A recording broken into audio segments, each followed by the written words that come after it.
Mall of America. It's home to world-class shopping, great dining, and amazing attractions and events. And these are our stories, presented by Bloomington, Minnesota Travel and Tourism. Happy New Year, everyone. On this first day of the year, we're all brimming with dreams, hopes, and goals that we can't wait to tackle.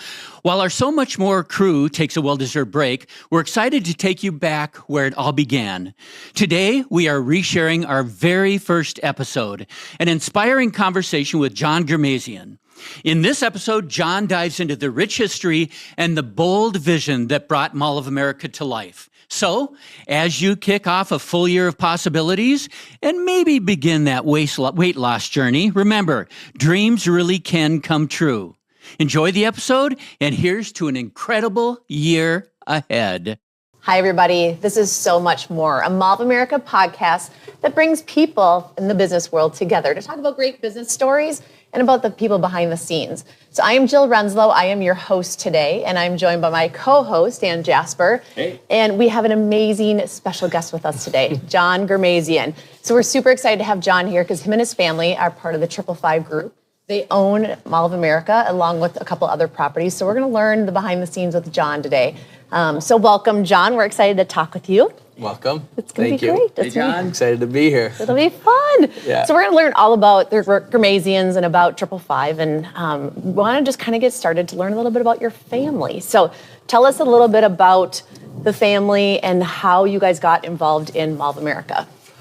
Okay. That's a story that goes many decades back. Mall of America is very grand, obviously, and so my family are immigrants, and the story starts as early as my grandfather reading stories to my father and his brothers about, I think the way they say it was like Bob who goes to America, and they just read the story over about these large airplanes and these skyscrapers, and they were very excited about this idea that there's this, really that American dream, that vision that you can come to America and have incredible opportunity.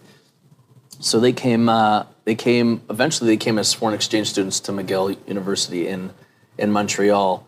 But really, even though they came, with very meager means, their aspirations were explosive. And so, my father started working as, in Macy's, working in the back packaging, and then would slowly slip upstairs to the main sales floor and start selling products.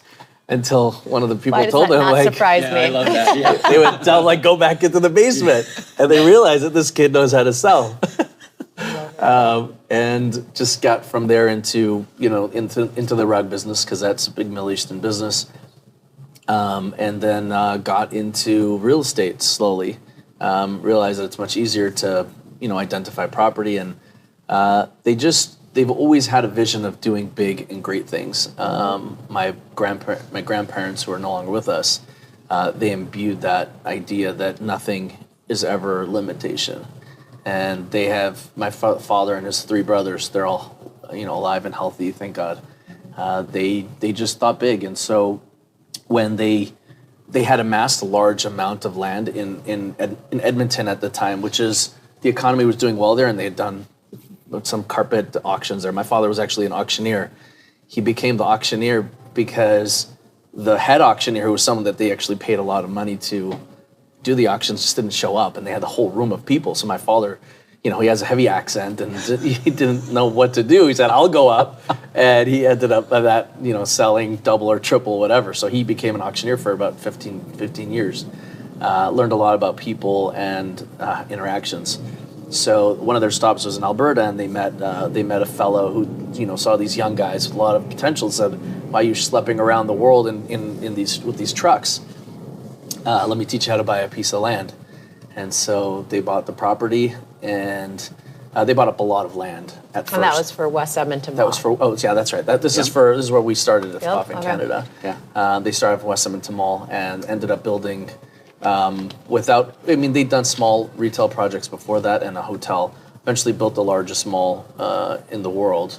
I remember growing up, just always the pride of buying the Guinness Book of World Records and just saying how many times West Edmonton Mall would come up in that. largest indoor water park, largest shopping center, largest parking, parking facility for. So fast forward, once that project had got off the ground and it was incredibly successful, thankfully, they took their crazy idea and felt that, we could replicate this. Climates match. Minnesota and Edmonton. Cold so and snowy. I would have preferred Miami. So, not sure what the thinking was. In the future. That's right. Yeah. I mean, we do have plans for American Dream Miami, but once they saw the impossible as possible. So once you have that recognition, then nothing will stop you. And although you had a city and state that had no clue what this was, and it didn't make any sense logically. Like, well, you're going to build the largest mall in the United States in Minnesota. But in the beginning, it wasn't just the Ghermezian family. There were other partners involved. So how did they get pulled into this opportunity, knowing that there were other partners? So PCL is our construction partner that helped us build West Edmonton Mall, and we've been long partners with them. And so they knew our appetite, and we knew their capabilities. And so when this project came to the ideation phases, there weren't many developers that sort of were crazy enough really to envision it. And once we got involved, we expanded the scope and the vision and what it really could be. Shopping malls for the most part were just aggregations of stores. And the family felt that they'd seen some ice rinks and some malls, and they'd seen some little putting, and they said, why don't we just build an amusement park as an anchor to drive people? And that theory has held true for the last 40 years, where people want experiences, and then they'll do their shopping as an ancillary to that. So fast forward, PCL brought us into the project. Well, they made us aware of it, and then we were really excited. I mean, middle of mid-America, central to Canada, U.S., East and West Coast, and the name itself. Yeah. So I have to ask really quick, how old were you when Mall of America opened, if I may ask? And what do you remember doing when the mall first opened? Yeah, so I was 11 years old. Okay. When the mall first opened. So we have a lot of cousins. And a few. so, There's a few. we sort of grew up as just a family that was our summer vacations, or traveling together. And so when the mall opening happened, there was you have to understand the mall is part of our DNA. When we were kids, we would work the Midway games in West Edmonton Mall. I remember holding a microphone and the coin toss. And I love it. having people come in and collecting the coins at the end of the day. It was really we really just like here when people are walking, we pick up the trash just because we feel like it's our home. That's a sentiment that we've always had. What a cool playground for you guys to grow up with, not only West Edmonton, but then Absolutely. here. We used to, I can share this. We used to go and practice the Midway games after hours in West Edmonton Mall. So you could ace when the it? fair came, Love it. we cleaned out the fair. They realized there was something wrong.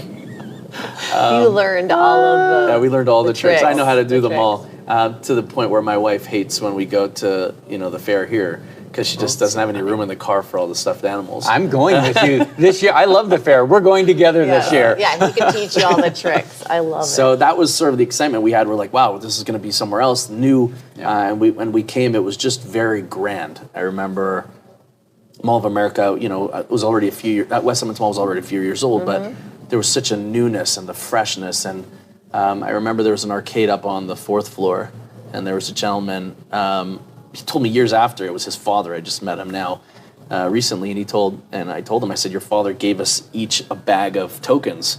I think because our parents didn't know what to do with us, so we were literally in that arcade for 4 days straight.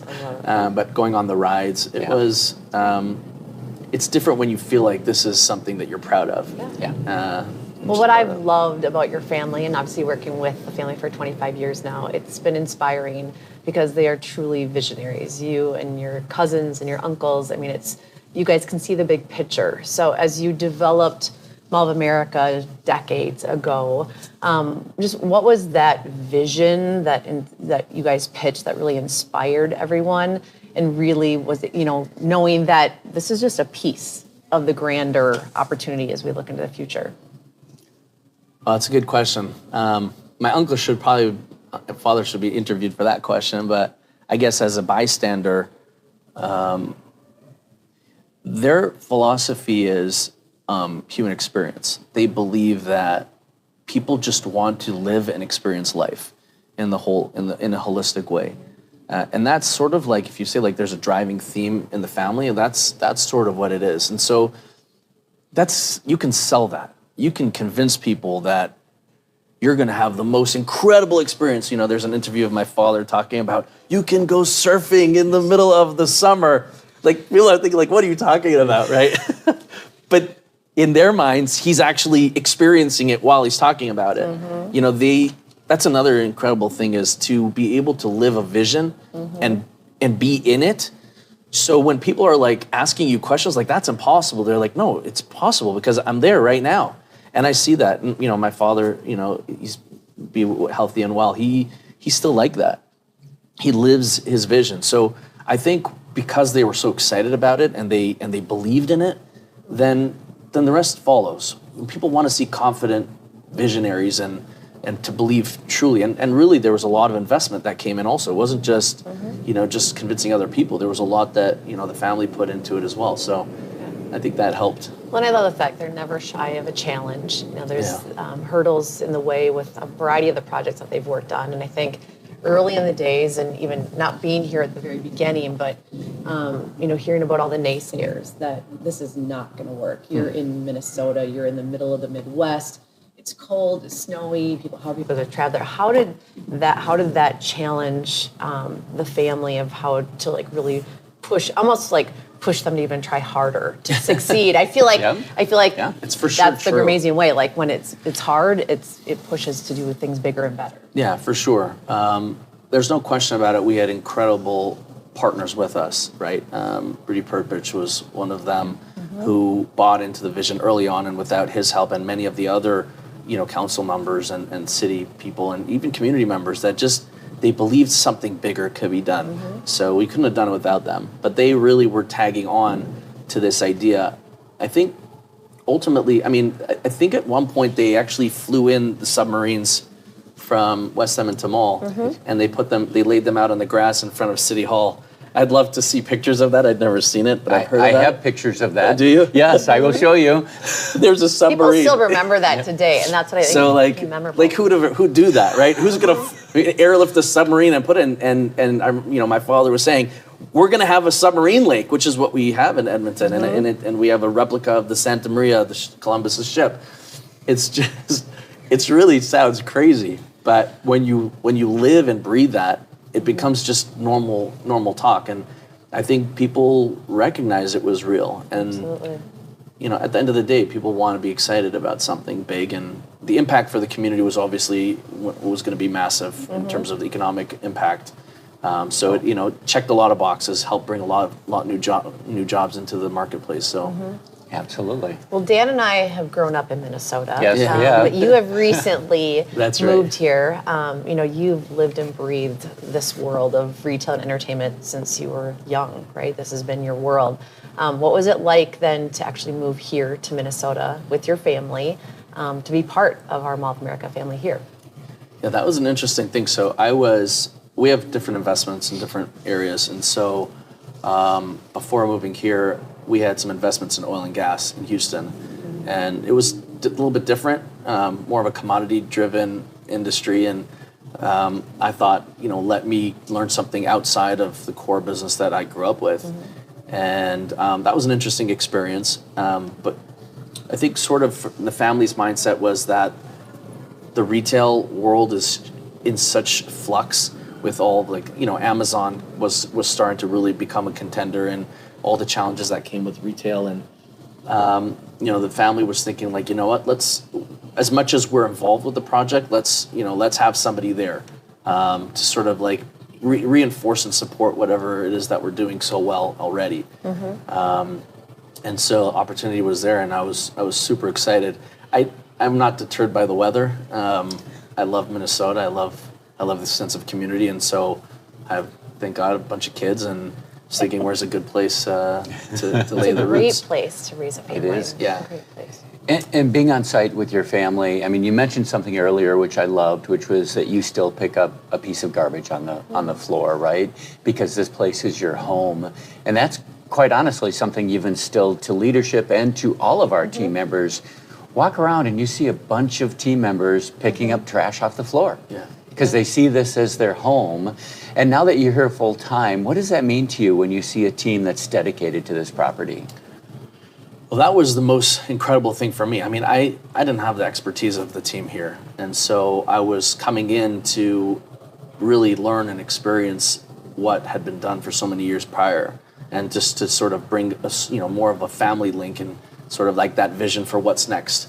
And that's, primarily what I do. And we have an incredible experience together. But for me, it still was like part of our family's fabric. Like, even though we don't live here, we talk about Mall of America all the time. And everyone's so proud of what it's become and what it represents.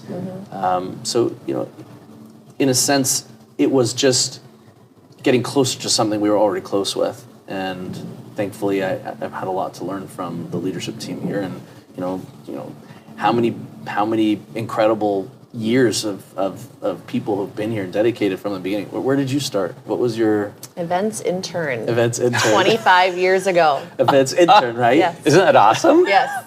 And I'm still here. And I love that. And I think that says so much about what we are, is because we're more than just a business. We're always pushing the envelope of what could be next. And I think, Jill's passion has been just as strong as since I got here in the first day, and yours as well. And I see that around everyone that we interact with. And it empowers me, makes me excited.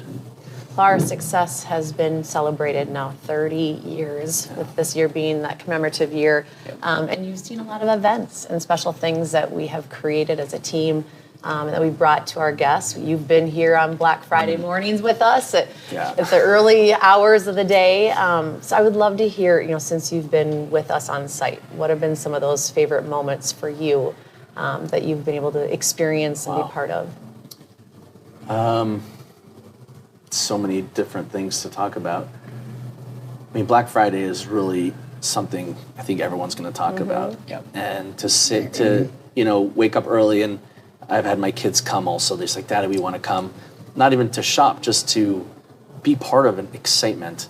People are coming with their families, and when they're just here and part of the tradition that they have with their families, that to me is definitely a highlight. And another piece, and I think others have shared the sentiment, is like, I love watching people here for the first time, and when they're with their kids and they're just having this incredible time to connect and just be able to make everybody feel happy and in a safe and in a welcoming environment. Absolutely. That to me, it's really motivating. There's nothing more rewarding than to just walk through this property and to see the happiness on people's faces because they choose to be here and they participate in the things that we create and do. And especially this, the time of year during the holidays, it's really special just to see people enjoying themselves. And you guys had that vision from the very beginning. So it's another thing that I do get excited about is when we have new concepts, new retail concepts that open up that don't exist elsewhere.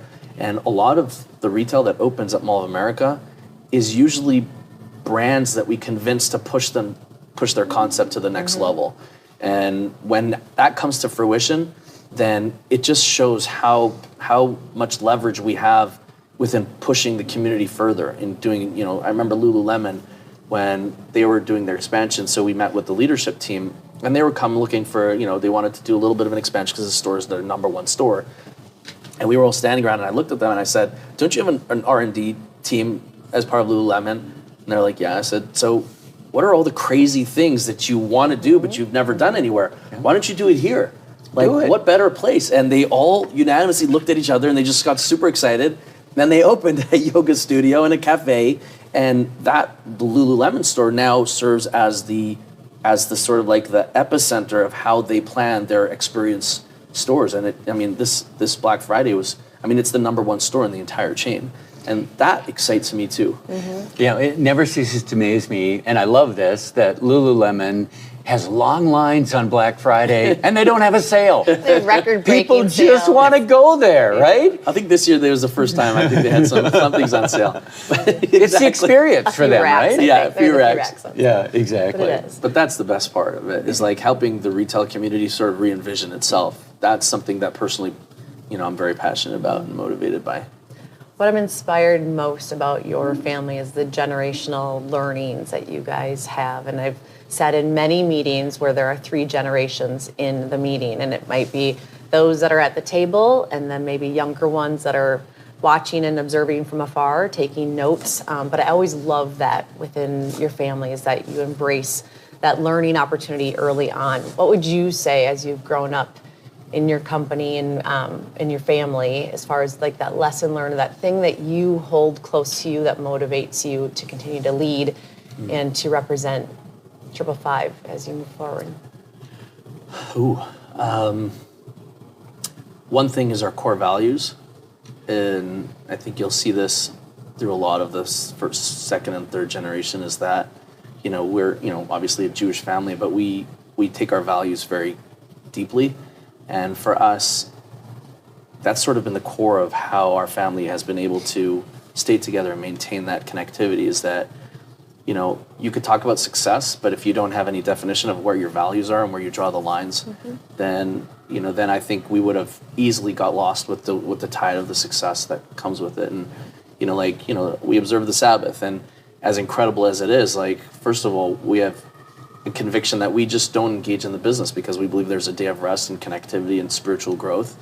At the same time, we are able to do that because we know that we have an incredible team that we just don't have to worry in. We've gone through some really difficult periods in Minnesota, even in the last few years. And I remember having phone calls with the team and just saying, you guys, whatever you decide, we have the confidence in. So I think values before anything else has to be a core driver for anyone, and you need to share those. And I think another important aspect is, because we're a family business, we take a very long view on things. Typically, when you have investments that you need to get a return after a certain amount of time, so you're going to have pressures to force you to do certain things. I think because we are long and intergenerational in terms of our view, we're able to weather the storms and not get too excited by the lows and not too excited by the highs, because really this is going to be something that we're going to hopefully maintain and make even more successful over the years. Doesn't mean that you don't challenge yourself and rethink, but I think just when we go through difficult times, and I talk to my uncle and he's like, don't worry, we'll be fine. It's good to hear that, because he's been through 3 or 4 of those, and everybody has. But to have that, that conviction, and obviously faith has a lot to do with it, and that's a little mix of everything. That's what I learned. I love that generational view. I just have to chime in if I can, because so many companies are driven by quarterly success, right? And they make rash decisions based on that. And I love that I work, quite honestly, for a company that has this long-term vision that, there's highs and lows, but we have this vision in mind. I just think it speaks volumes to what your family stands for and what our leadership stands for as well. Well, we've had 30 years of success, and there's so many decades more of success and fun and memories to come. So thank you, John, for joining us today. It was great to be able to hear the story about the family and the vision for Mall of America. And that wraps up today's So Much More. We're looking forward to future episodes with you. So come back and listen and watch what we have in store at Mall of America. Thanks for listening to So Much More, a Mall of America podcast. Subscribe wherever you find your favorite podcasts. This show is presented by Bloomington, Minnesota Travel and Tourism.